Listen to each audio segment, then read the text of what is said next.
प्यारे बच्चों, अध्याय 1 रासायनिक अभिक्रिया एवं समीकरण को हम अच्छी तरह से समझ रहे हैं और पिछले 2 वीडियो से हम अभिक्रियाओं के प्रकार पढ़ रहे हैं। संयोजन और वियोजन को विस्तार से जानने के बाद आज इस वीडियो में हम पढ़ेंगे विस्थापन अभिक्रिया के बारे में और इसके उदाहरण लेंगे। बहुत इम्पोर्टेंट ये वीडियो है और ये इम्पोर्टेंट टॉपिक भी है क्योंकि इसी टॉपिक को हमें और अध्याय 3 में भी पढ़ना है, धातु और अधातु वाले पार्ट के अंदर भी।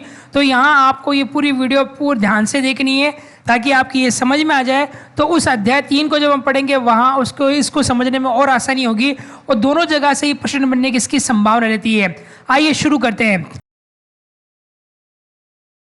सबसे पहले विस्थापन अभिक्रिया। विस्थापन शब्द का अर्थ क्या है? विस्थापन के बहुत से अर्थ, जिसमें एक अर्थ हम ये ले सकते हैं, जगह बदलना, यानी स्थान, जगह या स्थान बदलना। किसी वस्तु का जगह या स्थान बदल जाती है तो हम कहते हैं उसका विस्थापन हो गया है।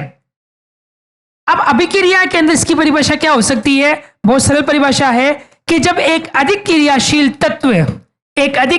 तत्व, अच्छा पता कैसे चलेगा कौन सा तत्व क्रियाशील ज्यादा है कौन सा कम है? इसके बारे में भी हम अध्याय 3 में सक्रियता श्रेणी पढ़ेंगे, जिसमें हम जानेंगे कौन सा तत्व अधिक क्रियाशील है कौन सा तत्व कम क्रियाशील है। यहां थोड़ा सा ही हमें पढ़ना है क्रियाशील और कम क्रियाशील तत्वों के बारे में सक्रियता श्रेणी में हम विस्तार से पढ़ेंगे। तो परिभाषा विस्थापन अभिक्रिया की इस तरह से हम लिख सकते हैं कि जब एक अधिक क्रियाशील तत्व किसी यौगिक से तत्व को हटा दे, खुद जुड़ जाए, उसका स्थान ले ले, तो वह अभिक्रिया कहलाती है विस्थापन अभिक्रिया। बड़ी आसान सी परिभाषा है। अच्छा, तत्व और यौगिक के बारे में इससे पहले वाले वीडियो में हमने आसानी से समझ लिया है और वो पहचान आप जीवन भर याद भी रख सकते हैं। अगर आपने वो वीडियो नहीं देखा है तो यहाँ कार्ट में आपको लिंक दिया जा रहा है, जरूर देख लीजिएगा।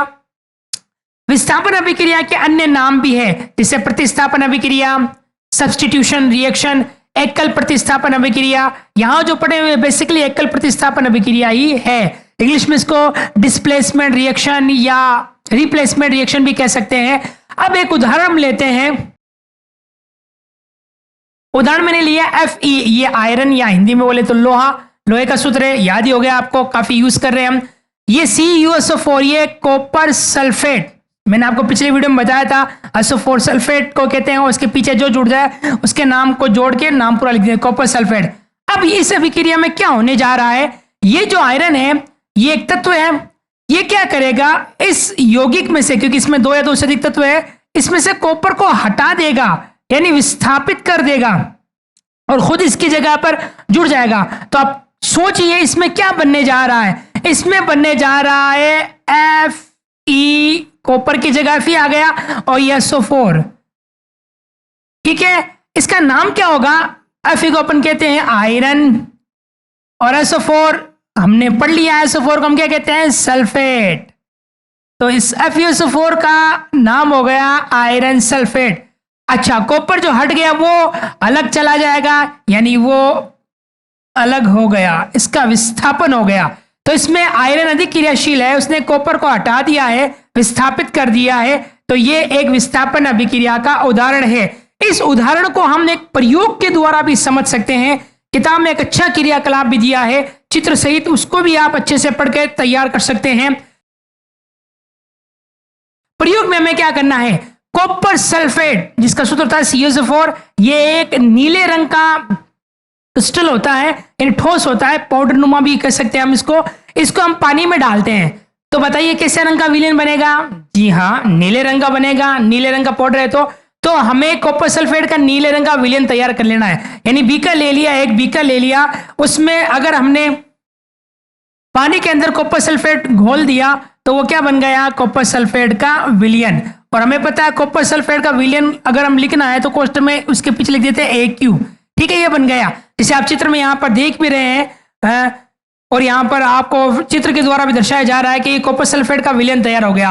अब हमें क्या करना है? 2 प्रकनलियां लेनी है, टेस्ट ट्यूब लेनी है, ठीक है। दोनों प्रकनलियों में प्रकनली A, प्रकनली B, एक का नाम A रख दिया, एक का B रख दिया। इन दोनों में 10-10 ml मिलीलीटर कॉपर सल्फेट का विलयन डाल दिया, ठीक है। अब हमने ले ली लोहे की 2 कीलें, लोहे की 2 कीलें लेनी है। अब क्या करना है, इनमें से एक कील को धागे से बांधकर प्रकनली बी के अंदर डाल देना है, यानी यहां पर धागे से लटकाकर हमें कील को यहां रख देना है। धागा इसलिए बांध रहे हैं ताकि इसको निकालते समय या डालते समय हमारा हाथ इस विलियन के संपर्क में नहीं आए।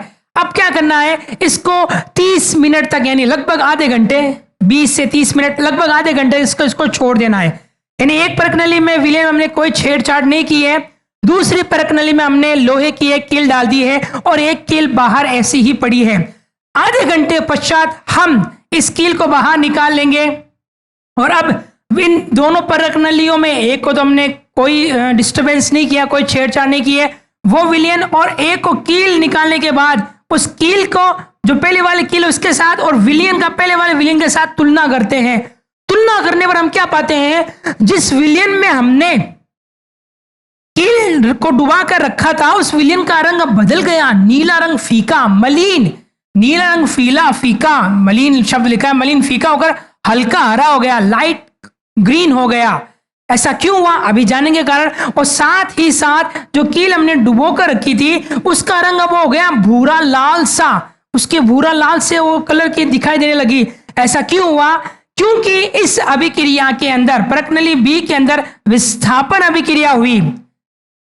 कैसे हुई, क्योंकि जो आयरन है वह अधिक्रियाशील तत्व है, उसने क्या किया, विलियन से कॉपर, विलियन में कॉपर के कण घुले हुए थे जिसके कारण उसका रंग नीला था, उसको हटा दिया, उसका विस्थापन कर दिया। हाँ, हटाने को विस्थापन ही कहते हैं, जिसके कारण विलियन का नीला रंग क्या हो गया, फीका हो गया, यानी मलिन हो गया। और अब विलियन में कॉपर की जगह किसने ले ली, आयरन ने, तो विलियन में क्या बन गया, आयरन सल्फेट। और आयरन सल्फेट पिछले वीडियो में हमने पढ़ा था एक हरे रंग का पदार्थ होता है, इसीलिए जो विलियन का रंग क्या हो गया, हल्का हरा, लाइट ग्रीन। तो ये तो हो गया विलियन का कलर चेंज के कारण। और दूसरा इसमें कारण, जो विलियन हमने कील को डुबाया था उस कील के ऊपर जो कॉपर है विलियन से अलग होकर वो इस कील पर जमता रहता है, ठोस रूप में जमता रहता है।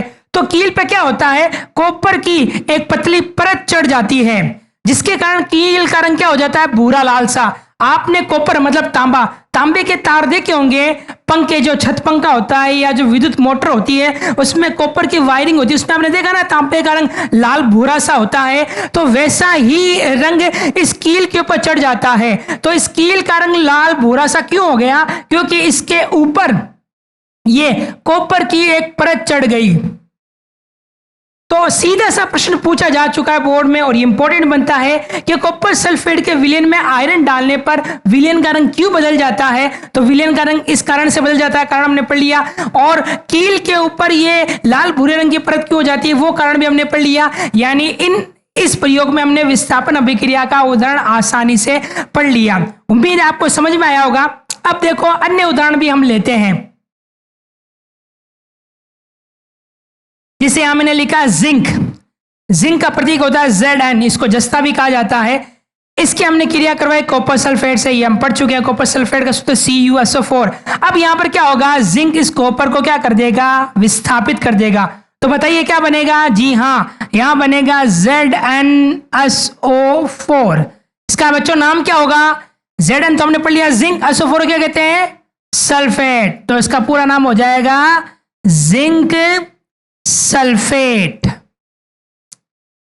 इसके साथ अलग कौन हो गया, बेचारा अलग हो, एक बार फिर कॉपर अलग हो गया। जी हाँ, वही तांबा, यहां पर भी कॉपर को हमने अलग कर दिया। कॉपर के तो सभी दुश्मन लगते हैं, बहुत काम की चीज है कॉपर, कोई दुश्मन नहीं इसका। ओके, अगले उदाहरण में हम देखते हैं पीबी प्रतीक होता है लेड, जिसको आम भाषा में सीसा भी कहा जाता है। और इसकी अभिक्रिया हम करवाते हैं CuCl2, जिस Cu तो कॉपर और Cl इसके पीछे जुड़ जाए उसको हम कहते हैं क्लोराइड।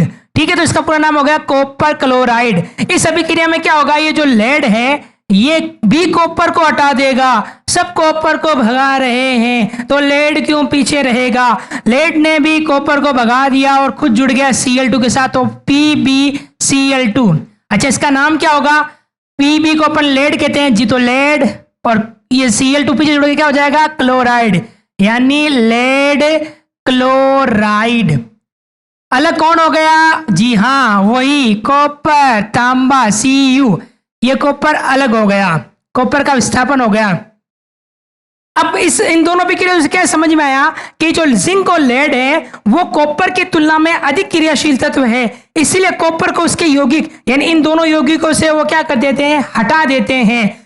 अब इस अभिक्रिया के बारे में और विस्तार से हम अध्याय 3 के अंदर भी पढ़ेंगे। तो प्यारे बच्चों, आज हमने ये विस्थापन अभिक्रिया को विस्तार से समझा है। अगले बिंदु में हम पढ़ेंगे द्विविस्थापन अभिक्रियाएं।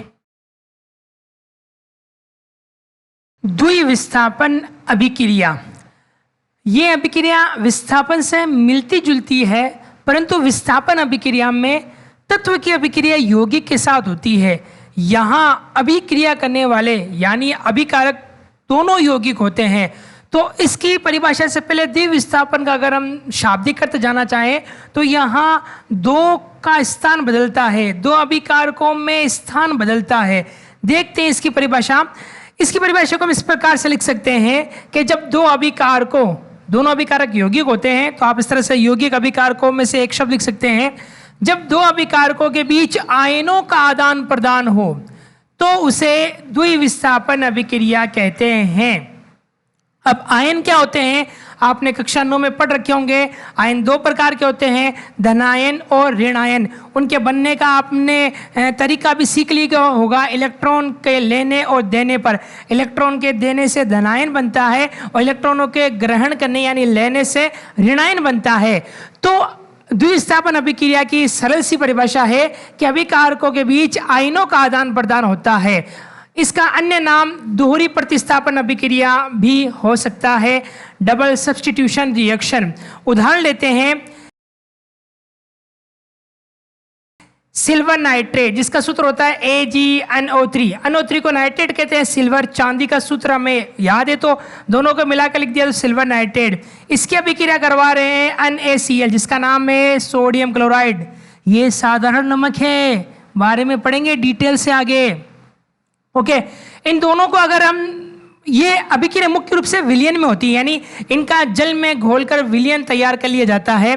तो ये विलयन अवस्था में होती है, इसलिए कि इनके आगे कोष्टक में AQ लिख सकते हैं। जैसे ये भी विलयन में है, ये भी विलयन में है।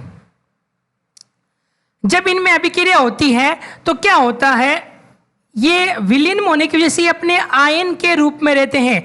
जैसे अगर इसको हम समझना चाहें, AgNO3 आयन के रूप में किस प्रकार से रहता है? AgNO3 आयन के रूप में इस प्रकार से रहता है कि Ag+ और NO3-। ठीक है, इसी तरह से सोडियम क्लोराइड भी विलयन में आयनों के रूप में रहता है, Na+Cl-। अब हमने परिभाषा में पढ़ लिया है कि आयनों का आदान प्रदान होता है। तो देखिए, धनायन और ऋणायन मिलकर ही यौगिक बनाते हैं, यानी ये एक प्रकार के आयनिक यौगिक है। आयनिक यौगिक के बारे में विस्तार से आगे हम अध्ययन करेंगे। अब ये आयनों के रूप में है तो इसका धनायन इधर वाले से ऋणायन से जुड़ेगा। याद रखना, धनायन धनायन कभी नहीं जुड़ते हैं, इसी तरह से ऋणायन ऋणायन कभी नहीं जुड़ेंगे। यानी समान आवेशों में हमेशा प्रतिकर्षण होगा, वो दूर दूर भागेंगे, और विपरीत आवेशों में आकर्षण होगा, वो पास पास आएंगे। तो इधर का धनायन इधर के ऋणायन से जुड़ेगा और बच्चा इधर का धनायन वो इस तरफ से ये ऋणायन से जुड़ जाएगा। तो इधर का धनायन जब Cl से जुड़ा तो क्या बन गया? AgCl जिसका नाम है सिल्वर क्लोराइड। ये हम पढ़ चुके हैं शाम श्वेत फोटोग्राफी वाले टॉपिक में, प्रकाशीय वियोजन वाले टॉपिक में हमने इसका उदाहरण भी लिया था।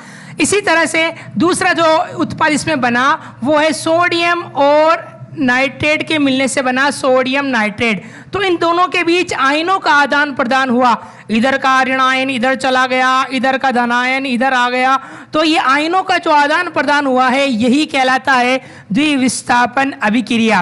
अब इस अभिक्रिया में जो सिल्वर क्लोराइड बना है ये सफेद रंग का होता है और ये बनने के बाद ये अविलय होता है, इन्हें घुलता नहीं है जल में, ये नीचे की ओर बैठना शुरू होता है।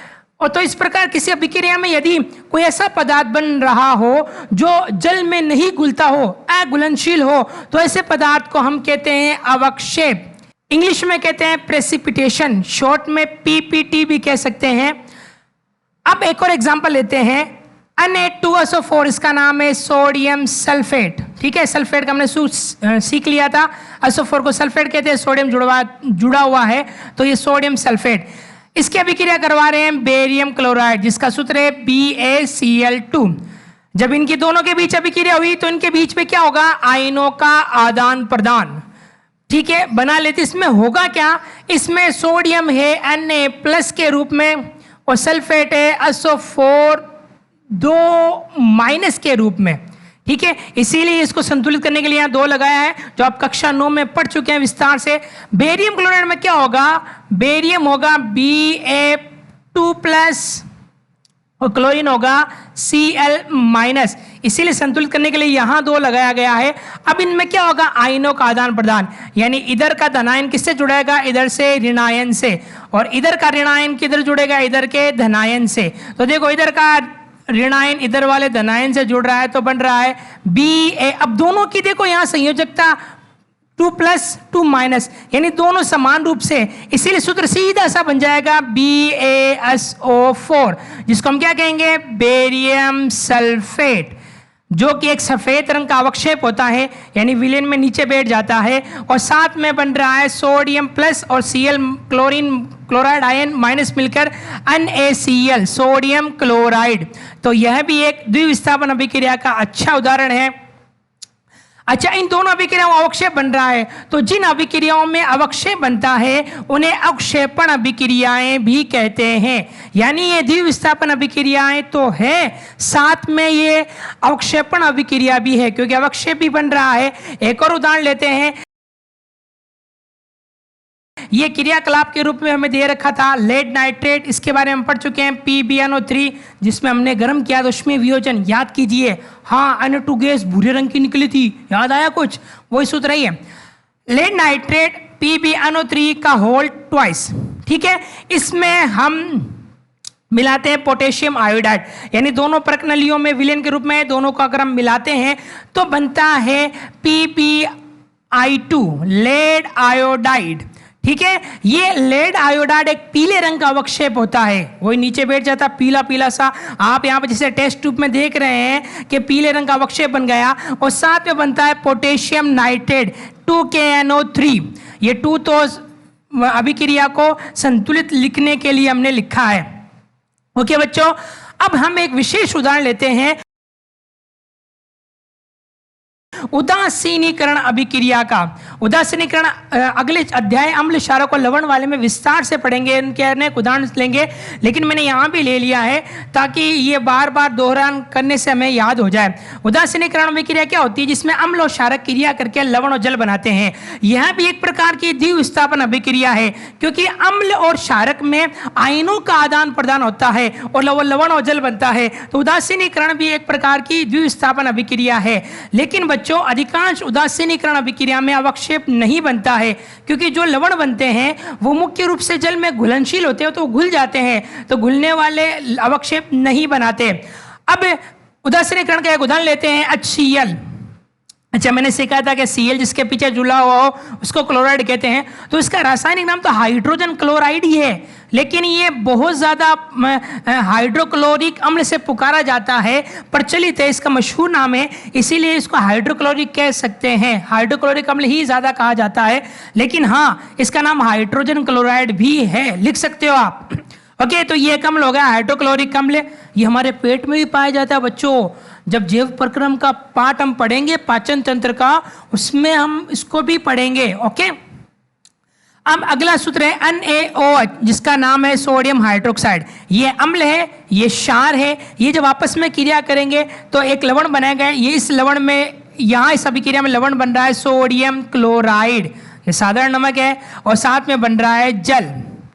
तो ये भी एक द्विविस्थापन अभिक्रिया का उदाहरण है। कैसे? क्योंकि यहाँ पर अम्ल H+Cl- के रूप में, आयनों के रूप में रहता है। सोडियम हाइड्रोक्साइड को अगर हम तोड़ना चाहे Na+OH- के रूप में, तो अब यहाँ पर क्या होता है, इसका धनायन इसके ऋणायन से, इसका धनायन जब इसके ऋणायन से जुड़ेगा तो HOH जुड़ के क्या बना देंगे, H2O, जो जल यहाँ मौजूद है, और साथ में इसका ऋणायन इसके धनायन से जुड़ जाएगा तो बनाएगा NaCl, जो कि यहाँ लवण बना है।